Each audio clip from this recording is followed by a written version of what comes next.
Yo, my peoples, what's up? Welcome to Shelf Stories, the channel that tells tales from games, books, and life.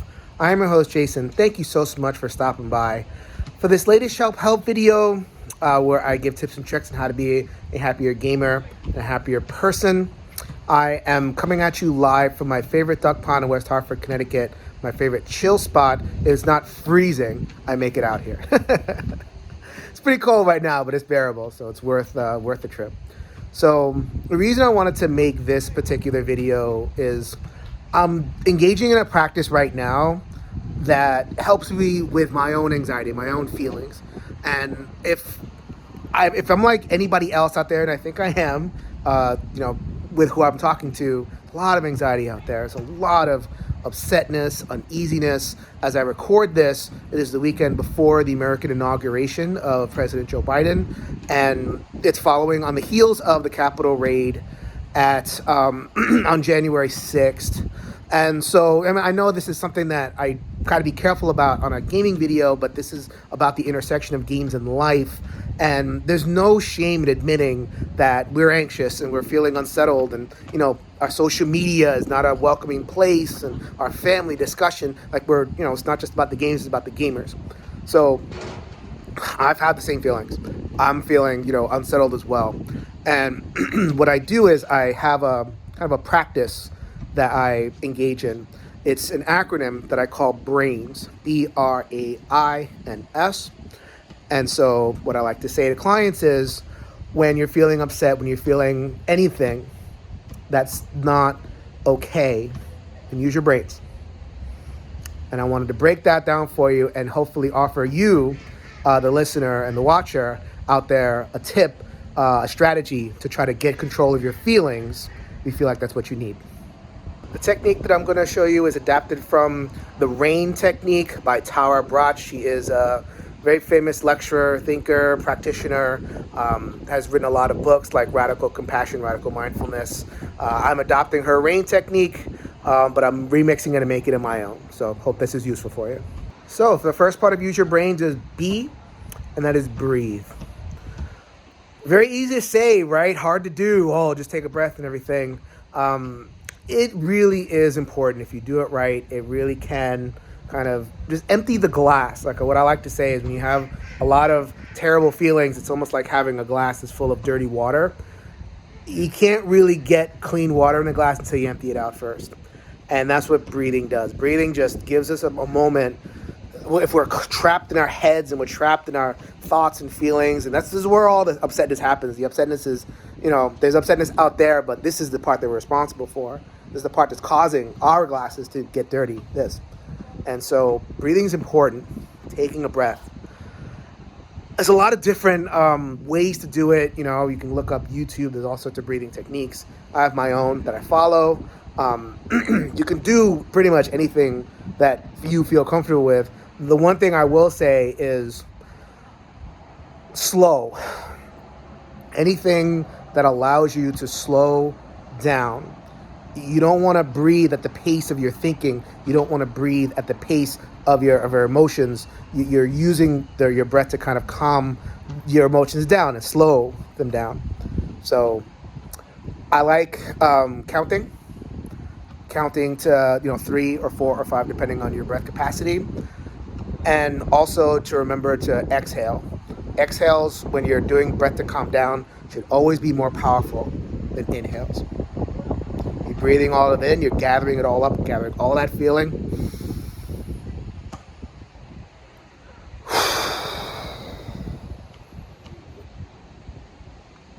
And pushing it all out as much as you can. Exhale is always more powerful than inhales. But however you do it, always remember to just take a breath. Let yourself breathe. So the second letter is R, which is recognize. So we're feeling not right? The whole beginning of this process is that you're feeling not right. But you can't really put a finger on it. So in this practice, once you've taken that breath, take a moment to reach into your emotional vocabulary and try to put words to what's really going on Are you angry? Are you frustrated? Are you feeling a sense of betrayal, shame, guilt? Are you agitated, anxious? Are you fearful? What are you fearful of? It's always good to just put words to how we feel. What we want to do is when we're in our feelings, we're kind of putting the cart before the horse. By just kind of following our feelings. What we're trying to do with the recognize step is we're trying to just put the things right in the right order. We should be able to have this together. This is our thinking, our prefrontal cortex, and it's been shown, just in research, that when we engage our prefrontal cortex, our reasoning capacity, our capacity for language, we actually start to calm ourselves down. So it's really important to be able to isolate and start to get a hold of what you're feeling with the word recognize. That's letter R. Third letter is A. A stands for accept. Accept what? Accept your feelings. Accept that these feelings often are fairly inevitable, part of the human condition. Accept that any human being in your position likely to feel the same way that you do. So there's a couple things there. I think that when we start to get upset, we have a very natural human tendency to kind of want to power through. It's like, oh, well, I shouldn't be feeling this way. I need to get over myself, and give yourself a little shake and move throughout the day. What I'm talking about is the opposite. What I'm talking about is actually acknowledging and accepting that you're feeling whatever it is that you learned in the recognize step, that you isolated, identified in the recognize step. You allow that. You allow the upsetness. And the reason why you allow it is because it's an affirmation of common humanity. I think sometimes we get into a position where we think that we're like doing it wrong. Like, I feel this way and I shouldn't feel this way. Shouldn't, right? You accept. The reason why you accept it is because it's an affirmation that anybody in your position would do this. You're not uniquely bad. You're not uniquely bad at this. You're not weak. You're not any of these things that we stigmatize ourselves with. A lot of times we're feeling, especially in this current climate, anybody will feel that way. It's okay. It's okay. Don't fight it. Acknowledge it. Then, and only then, can we create change. Great psychologist in my field, Carl Rogers, says, once I accept myself for what I am and where I am, then it can change. That's a paraphrase, but you get what I'm talking about. Fourth letter is I, stands for investigate. We have identified the feeling. We have resolved not to fight it. We've resolved to accept it, and therefore accept that it's there in our consciousness. So now that it's there, what do we do with it? Well, we don't know what we do with it until we figure out where exactly it's coming from. And you can do that in a couple of ways. Our brains are wired for cause and effect, especially our rational functioning. So where did this feeling come from? I'm feeling agitated. What made me agitated? Oh yeah, that social media post that I saw the other day. Or I was thinking about a friend and that person's no longer a friend because of XYZ. I'm just got into a mode where I'm feeling shameful. I haven't thought about something in a couple of weeks, and now it's a couple of months, couple of years, now it's back up again. Knowing where something comes from starts that next level process of getting power over it. That's part of what I mean by investigate. Another aspect, though, is maybe you can't get there. Maybe you can't access like the actual, life cause. But the thing is that you can still feel it, right? And so another aspect of investigate is just feeling almost like a bodily sensation. Where is it?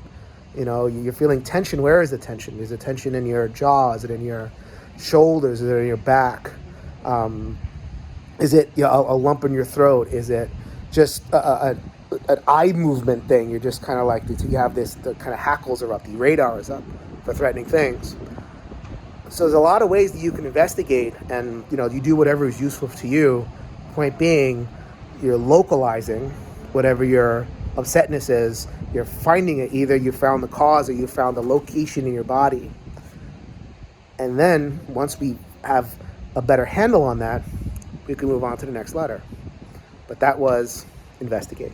So now we're at N, which is nurture. This one's really hard. This one's really hard. We're very terrible at being kind to ourselves. It is so much easier for us to be kind to other people than it is to ourselves. It's unreal how often I get a situation where a person will be so nice and, let's say both people got laid off of a job, and they'll say, okay, this other person, they didn't deserve it, blah, blah, blah, they blah, blah, whatever. And then it comes to their self-evaluation, and they say, oh, I did something wrong, I could have done this, I could have done that. It's the same situation, but we handle it so differently when it's somebody else than ourselves. We're so mean to ourselves. This process, this brain's process that I'm articulating, is a process of bringing the pain to kind of a place where you can handle it, a place where you can conceptualize it, in order to alleviate it, in order to be kind to it, be compassionate to it. Compassion is the desire to alleviate suffering, and this is where you really engage that. You get to this point where it's like, you know what? It's okay that I'm feeling this way, but I don't want to stay here. I want to move forward. It's okay that I'm anxious. It's okay that, I'm having this reaction to what's going on, but I'm still here. I'm still fighting. I'm still living. I still got people depending on me, and I'm doing pretty good. I'm doing the best that I can with what I got. So many ways to be self-compassionate. It deserves its own video. It deserves its own course. As a matter of fact, I'm developing a course right now, and I teach a mini version of it on self-compassion. So, I'm not going to fit it into a 2-minute clip here, but that's the way forward. Self-compassion. Nurture yourself. As much as you may not want to admit it, you deserve it. And either way, it's the only way to really move forward, past your anger and past your feelings. The final letter is S, which is support. Social support. Nurturing is a very inner-focused reality, a very inner-focused practice. It involves self-compassion. The S for support is solidify what you've been able to go through by reaching out. We're human. We're built for feedback. We're built for connection. We're built for to make each other feel better, right? Just by having each other's presence around. So reach out to somebody. Let them know what you're feeling and thinking. Or if you're in an unfortunate situation where you don't feel like you can trust the people that are close around you, or maybe they're even causing the upsetness for various reasons, then reach out to professional, someone who is, our society has deemed worthy of handling this kind of thing. Like myself, I'm a psychotherapist. I'm far from the only type of profession that can help. We're built for it. We're built for feedback. You are not a burden. You are not a burden. You're not a waste of anybody's time. It's always worth helping somebody, and it's always worth helping yourself. So once you get to that nurturing phase, and you want to kind of solidify it and make it move forward, and to keep that so that the anxious feelings and the upset feelings don't come back, bring it to somebody else. Let somebody else bear that cross. Let somebody else be with you. So that's the acronym BRAINS. Use your brains.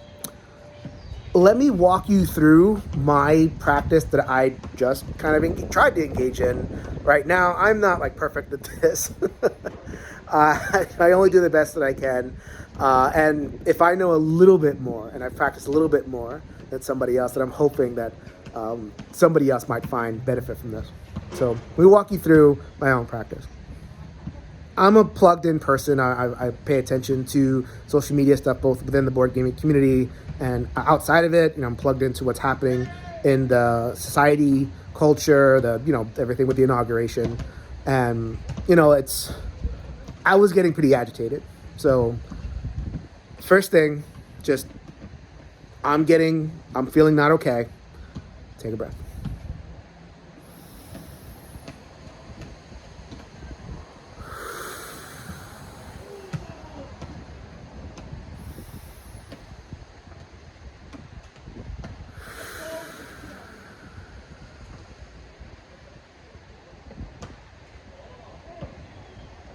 exhale more powerful than inhale.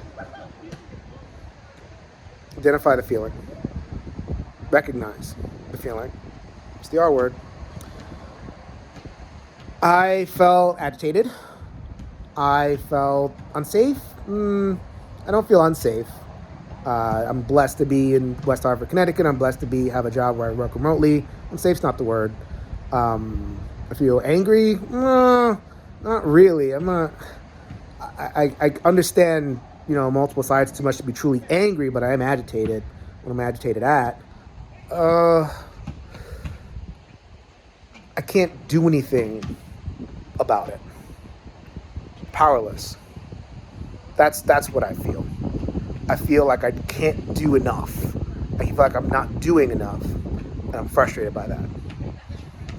That's what I feel. Then I hop over to the allow and accept word. I have to accept that I'm just one person. I have to accept that, I have the platform that I have the practice with my clients that I have. I'm doing the best that I can. Could I do more? Of course. But I'm doing the best that I can. Am I letting myself off the hook on this one? Well, that's what I'm just letting my agitation win by saying that. I'm doing the best that I can. Anybody in my position would feel this way. I know that every helper that I know is getting overwhelmed right now because it's all they can do. So just try to accept that. Just gotta accept that. Did anything in particular trigger me this time? This whole feeling of helplessness? Maybe it was cumulative. Maybe it was just a lot of social media ingestion. But I guess the more I investigated it, the more I saw, just like particular Twitter threads. Stupid Twitter, right? So it's no secret. I put out a board gaming video on, slavery and colonization, and I'm, kind of continuing to work with that, have conversations about that. But then I saw another Twitter thread about, some other designer just doing the same thing over and over again. It's like whack-a-mole, so to speak. It's like, all right, well, I guess the problem was that I'm looking at this stuff too hard. I'm looking at this stuff too much. I need to, before I get to that, just that's where it came from. And I'm feeling it in my back. I always feel stuff in my back. I'm feeling it in my arms, feeling it just, that's where it is. So localize that. And then nurture. Put the phone down. Ironic, right? I'm talking into a phone right now. But put the phone down. Go outside. Come to my area. This to me is nurturing. This is why I did doing the recording here. Came to my spot of nurturing just to connect. Listen to the people playing basketball, listen to the ducks, listen to the cars. Let myself know that, I'm safe, my family's safe, the people that I love are safe, and, going back to the idea that I'm doing the best that I can. I'm helping more than hurting. So I can do more. And I guess, that comes to my S, support. Making this video is reaching out, to people and letting people know that A, that I'm feeling this way, and B, here's a practice that maybe can help them through their thing. Letting people know that I'm, feeling agitated, just helps in and of itself. And maybe not just to help with the feeling, but maybe there's more than I can do. So that's my biggest hope with this channel, actually, is not just to put my stuff out there, but to help increase my ability to make the difference. It's not happening as fast as I want, never does. But just keep on going on, trust the process, and keep on